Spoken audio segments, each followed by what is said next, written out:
belajar tentang ini ya, berpikir algoritmis, dekomposisi, terus apa lagi? Ada dua lagi.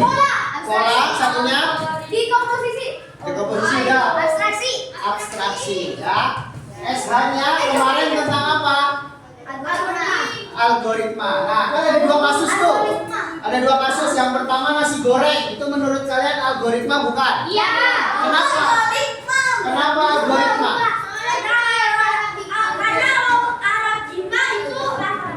Langkah-langkah apa Duma?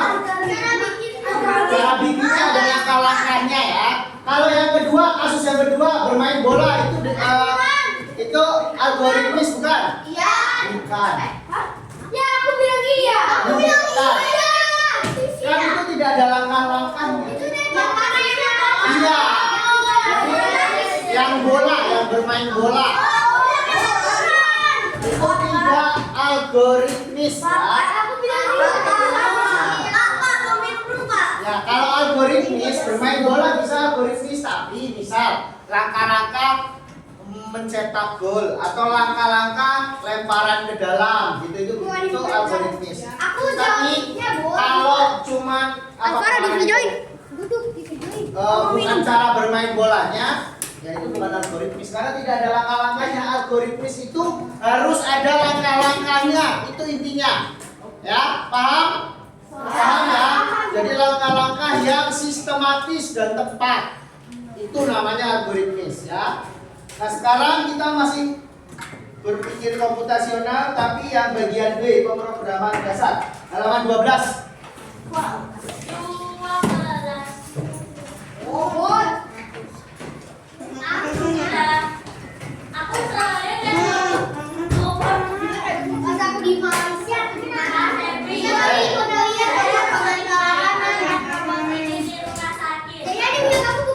Halaman 12 yuk dibaca. Pemrograman dasar. Dustin. B. Pemrograman dasar. Ya. Orang lihat robot itu. Silakan ya. Misalnya robot bioskop yang memantaukan makanan dan minuman, meja pelanggan atau robot pembersih rumah yang bergerak sendiri menyedot debu di lantai. Bahkan ada juga robot di rumah sakit yang membantu dokter membawa alat-alat medis. Robot-robot ini tampak seperti dapat berpikir dan bergerak sendiri, padahal semua itu terjadi karena adanya program di dalamnya. Cukup, ada lanjutin. Robot adalah kumpulan perintah atau instruksi yang memberitahu robot apa yang harus dilakukan. Perintah tersebut tidak dibuat sembarang, melainkan ditulis oleh seseorang yang diprogrammer. Programis adalah orang yang membuat dan menyusun perintah agar robot dapat bekerja sesuai tugasnya. Oke, cukup. Zidan. Proses membuat perintah atau instruksi ini disebut pemrograman. Pemrograman adalah kegiatan merancang, menulis, dan menguji kode-kode program untuk menyelesaikan suatu masalah. Misalnya, jika kita ingin membuat robot yang bersihkan lantai, maka kita perlu menulis kode yang memberitahu robot harus bergerak, kapan berhenti, dan kemana harus pergi. Jadi robot dapat bekerja karena ada orang yang membuat programnya. Tanpa program, robot hanya benda biasa yang tidak dapat melakukan apa-apa. Ya, itu namanya pemrograman ya. Jadi pemrograman dasar itu yang harus dikuasai ada 3. Yang pertama kemampuan menyusun dan menerjemahkan diagram alur atau flowchart. Yang kedua kemampuan menggunakan logika dasar. Dan yang ketiga kemampuan menguji kode program atau debugging ya. Jadi robot itu tidak semata-mata bergerak sendiri, tapi ada orang programmer namanya itu yang membuat langkah-langkahnya supaya robot bisa membersihkan ruangan kelas, bisa atau robot di tempat restoran itu bisa mengantar makanan. Itu dia programmer bikin dulu ya apa yang harus dilakukan sama robot. Jadi nggak semata-mata. Jadi robot yang di restoran itu nggak akan bisa bermain bola karena programnya tidak untuk bermain bola. Dia programnya dibuat untuk mengantarkan makanan ya. Tuh, itu jadi beda-beda robot satu dengan yang lainnya berbeda-beda. Nah, sekarang kita akan belajar tentang bagaimana menyusun dan menerjemah diagram alur atau flowchart ya. Ada yang pernah membuat flowchart? Flowchart yang kayak apa? Ayo kita pelajari. Yuk, halaman 13. Dibaca. Beda. Saat kita membuat program, kita perlu tahu langkah-langkah apa saja yang harus dilakukan. Untuk memudahkan langkah-langkah tersebut dapat digambarkan dalam bentuk diagram alur yang disebut flowchart. Flowchart adalah gambar yang menunjukkan urutan proses dalam bentuk simbol, dan panah. Oke, cukup beda ya. Itu flowchart. Flowchart itu diagram alur bahasa Indonesianya. Gambar yang menunjukkan urutan proses dalam bentuk simbol. Ya, jadi ada proses tapi digambarkannya dengan simbol. Simbolnya apa saja nanti kita akan tahu. Dilanjutkan oleh Tibi.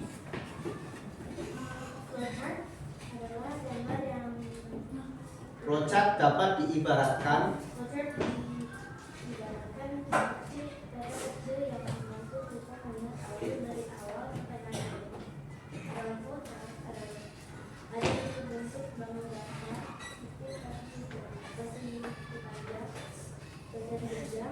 dan lingkaran kecil. Setiap bentuk memiliki arti khusus. Misalnya ada bentuk yang menunjukkan awal dan akhir. Bentuk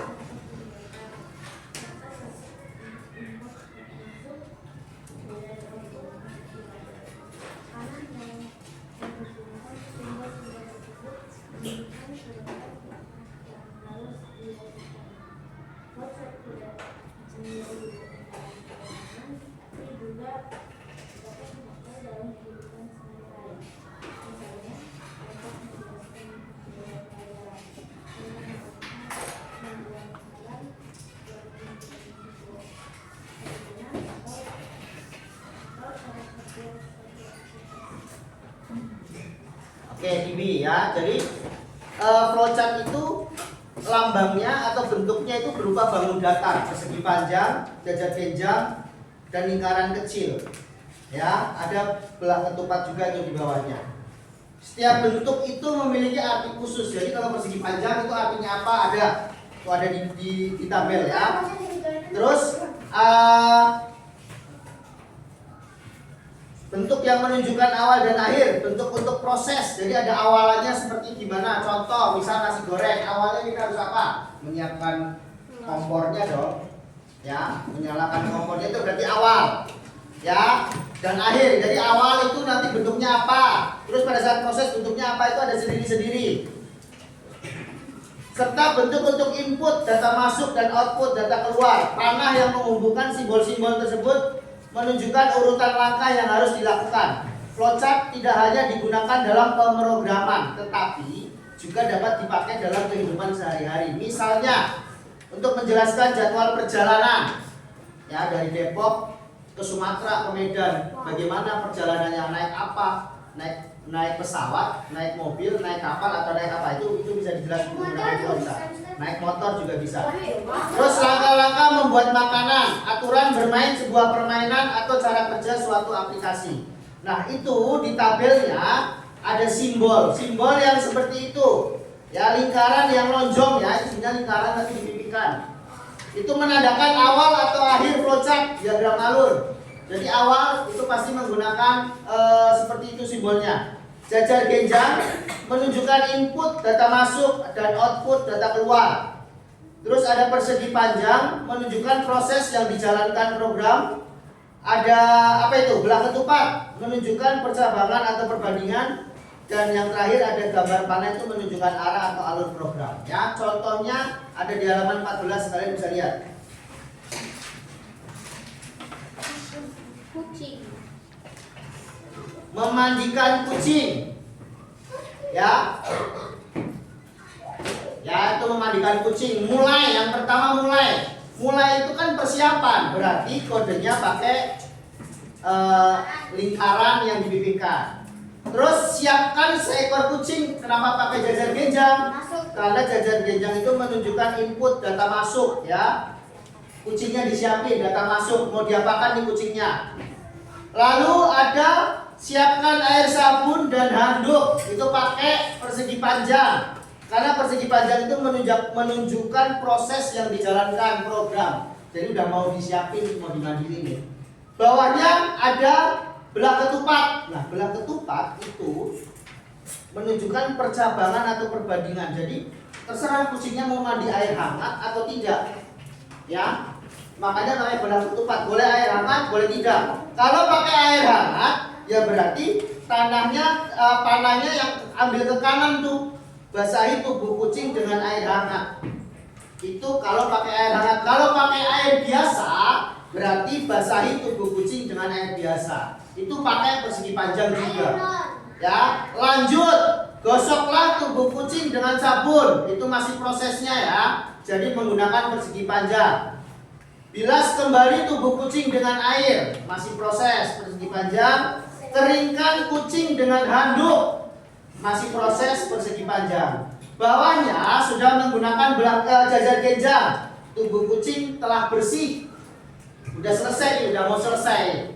Dan yang terakhir adalah selesai menggunakan lingkaran yang pipih. Nah, itu flowchart. Jadi setiap masing-masing bentuk bangun datar itu ada maksudnya, ya, ada intinya. Nah, flowchart itu bisa dibuat menggunakan aplikasi, bukan aplikasi web, yang dinamakan draw.io. Ya, nanti kalian bisa coba di rumah. Nah, ini Pak Febri akan tampilkan sebuah video di mana seseorang membuat flowchart di draw.io. Di mana? Draw.io. Di mana di ini halaman 13 di scan. Oh, draw.io.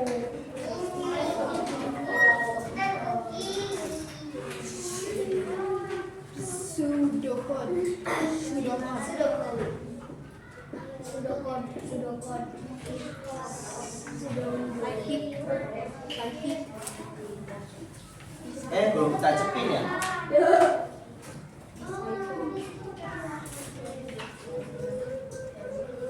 Bisa kan, bisa Rado?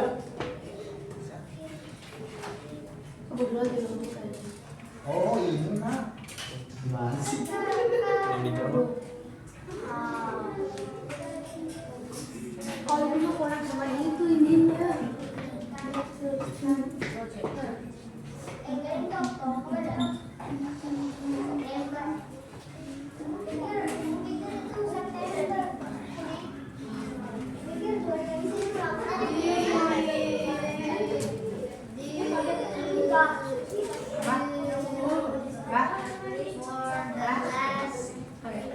Thing on the paper, I made the first thing on the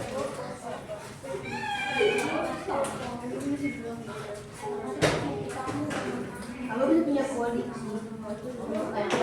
Kamu harus coding.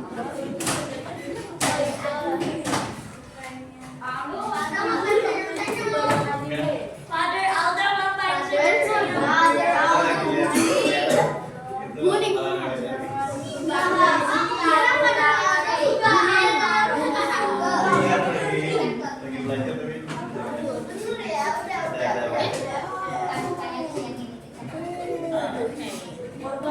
Oke, nak, dicoba didengarkan.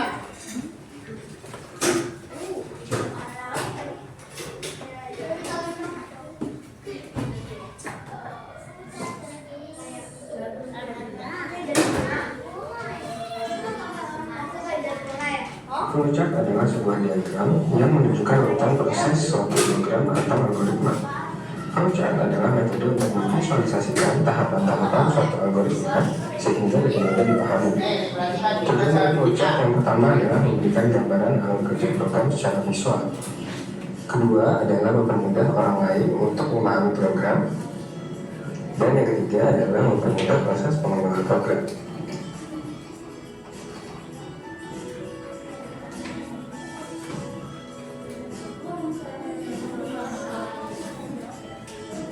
Tujuannya Pada flowchart ada simbol-simbol tertentu yang menggambarkan alur program. Pertama, simbol untuk awal atau akhir flowchart berupa elips atau oval. Kedua adalah simbol percabangan atau kondisional berupa belah ketupat. Yang ketiga, simbol proses yang dieksekusi berupa persegi. Yang keempat, simbol proses alur program berupa tanda panah. Dan yang kelima adalah simbol input output berupa jajar genjang.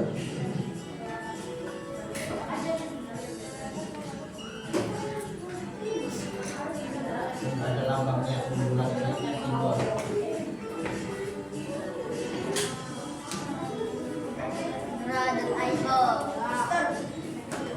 Teman-teman semua, pada kesempatan kali ini kita akan sama-sama belajar untuk membuat flowchart di website Go.io.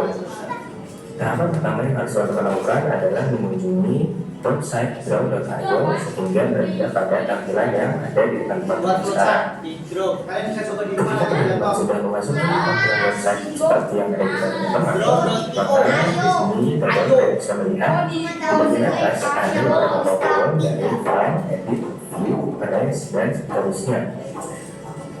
Beberapa opsi ini bisa digunakan untuk menyimpan filenya atau untuk membagikan filenya, memberikan nama filenya seperti pada Microsoft Word maupun yang lainnya. Yang perlu teman-teman ketahui ada di sebelah kiri sini. Di sini teman-teman bisa melihat ada beberapa menu mulai dari Scratchpad hingga ke UML. Dalam hal ini kita akan belajar untuk membuat flowchart sehingga teman-teman bisa mengklik tombol flowchart sehingga tampil pilihan menu seperti berikut. Dari menu berikut teman-teman seharusnya sudah mengetahui bahwasanya di sini ada beberapa simbol-simbol flowchart berdasarkan kegunaannya yang sudah dibahas dalam buku. Di sini misalnya kita punya simbol terminator ataupun untuk mengawali dan mengakhiri dari flowchart itu sendiri. Selanjutnya kita juga ada simbol proses yang menggambarkan proses yang akan dieksekusi program ataupun algoritma nantinya. Begitupun dengan simbol decision yang berguna untuk melambangkan sebuah percabangan seperti if conditional maupun if else conditional dan if else then conditional. Baik, kalau begitu langsung saja kita mulai proses membuat flowchart. Proses membuat flowchart cukup mudah, teman-teman hanya tinggal melakukan drag and drop simbol flowchart yang sesuai ke dalam kanvas yang ada di tengah ini. Misalnya kita di sini akan coba membuat flowchart untuk membuat teh manis. Membuat teh manis. Sehingga teman-teman yang harus kita lakukan adalah Di sini kalian bikin ya di kertas, dia akan kasih kertas. misalnya ini lalu disatu dan dijeblok di bagian atas. Setelah teman-teman drop, teman-teman bisa klik 2 kali lalu mengisi keterangan untuk simbol tersebut. Misalnya di sini saya kasih keterangan mulai. Baik, yang berikutnya kita akan coba untuk menampilkan proses yang harus dilakukan algoritma tersebut sehingga kita membutuhkan simbol kotak. Bisa diperbesar maupun diperkecil sesuai dengan kebutuhan. Lalu jangan lupa tuliskan kalimat yang sesuai.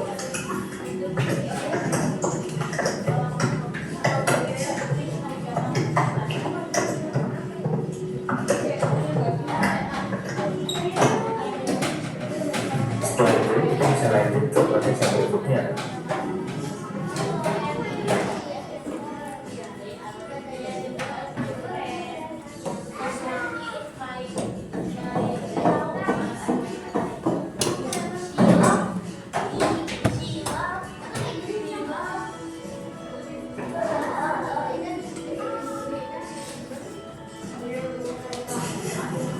Jangan lupa untuk membuat manis kita bisa menggunakan kondisional seperti simbol yang ada di bawah ini. Kita bisa memberikan kondisional apakah teh tersebut ingin dibuat menjadi teh manis atau membuat teh tawar saja. Ada yang bisa Teh sawar, kalau tawar pakai gula nggak? ada di depan. Enggak. Nah, itu percabangan. Maca, bikin maca. Ya, jadi teh ada membuat teh, mau teh manis atau teh tawar itu percabangan. Nada, tapi bisa maca. Tambahin pakai Ya, betul. Oke, maksudnya apa? Nah, itu percabangan metode membuat teh manis. Silakan dibuka keterangan bagaimana kondisional tersebut bekerja. Misalnya di sini kita ingin membuat manis, maka kita tuliskan apakah kalau kita akan menambahkan gula, namun jika tidak, maka kita tidak akan menambahkan gula.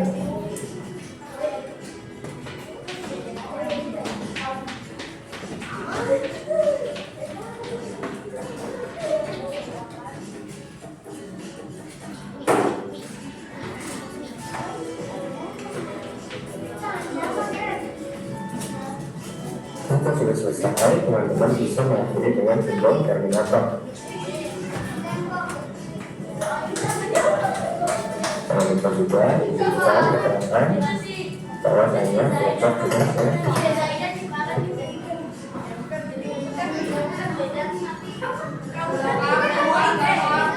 Setelahnya teman-teman bisa menghubungkan masing-masing alur flowchart, misalnya dari awal sampai akhir bagian-bagian yang belum terhubungkan. Caranya teman-teman hanya tinggal memilih simbol yang ingin teman-teman hubungkan dan klik tombol panah yang berkaitan.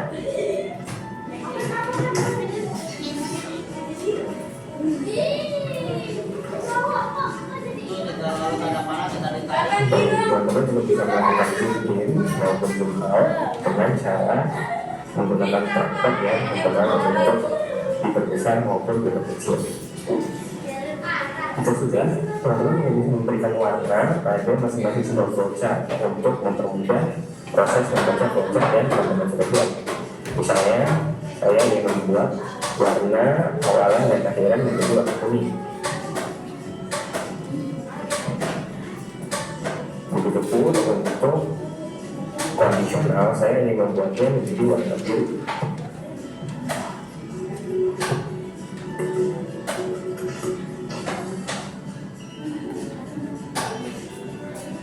Sementara itu, saya ingin membuat simbol proses menjadi warna ungu.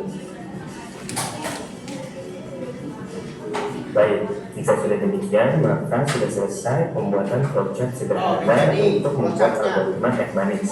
Coba ya di rumah ya. Jadi kalian di kertas. Selain teman-teman eksplorasi menggunakan trial untuk membuat flowchart sesuai dengan algoritma yang sudah teman-teman tentukan. Ini aja nanti. Kemudian dapat memberikan gambaran alur sehingga para pengguna bisa mengikuti alur program dengan mudah. Dengan demikian, berakhirlah video penjelasan kali ini. Oke, nah Pak Febri tadi sudah coba mau bikin ya, Pak Febri. Nih, ya tadi belum jadi ini. Pakai ini. Sama apa tadi? Ayo ya. Aplikasi diagram. Nih. Tinggal bikin tadi kalau ditulis-tulis terus-terusin bisa ya. Oke. Pertama yang kalian bikin, misal kalian mau membuat rangka-rangka membuat nasi goreng, berarti kalian tulis dulu membuat nasi goreng. Nasi goreng apa aja rangka-rangkanya? Yang pertama apa? Nasi dan goreng. Ya, yang ketiga apa? 4 apa? 5 apa? Sampai selesai. Lalu silakan kalian bikin flowchart-nya. Ya, ini mulai. Terus sama lagi ya, dan seterusnya. Oke? Kalau jajar ini mau ngapain? Jajar genjang. Nih, jajar genjang. Jajar genjang di sini dijelaskan menunjukkan untuk data masuk. Jadi dia nyiapin kucingnya. Berarti kalau nasi goreng nyiapin apanya? Nasinya. Ya. Teh apa? Kalau teh yang nyiapin tehnya. Ya, oke. Kalian bikin ya, terserah. Tapi nggak boleh yang sama dengan buku untuk memandikan kucing, nggak boleh, harus beda. Udah mulai prosesnya. Pak Febri bagikan kertas. Jadi kita buat pizza. Ya, flowchart. Ya. Kasih nama, jangan lupa. Ya.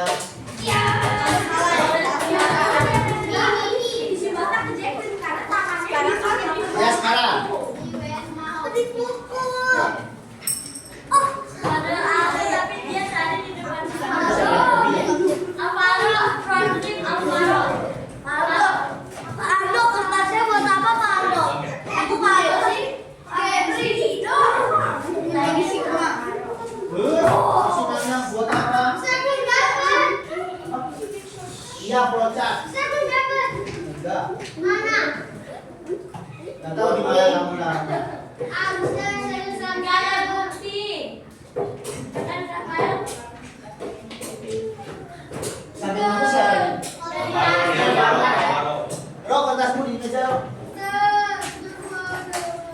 Faro tuh. Baik lagi. Faro. Father. Bola. Sama aja kayak gini. Gak boleh sama nama kita, gak boleh. Oke, silakan dimulai. Ya, udah ada di situ.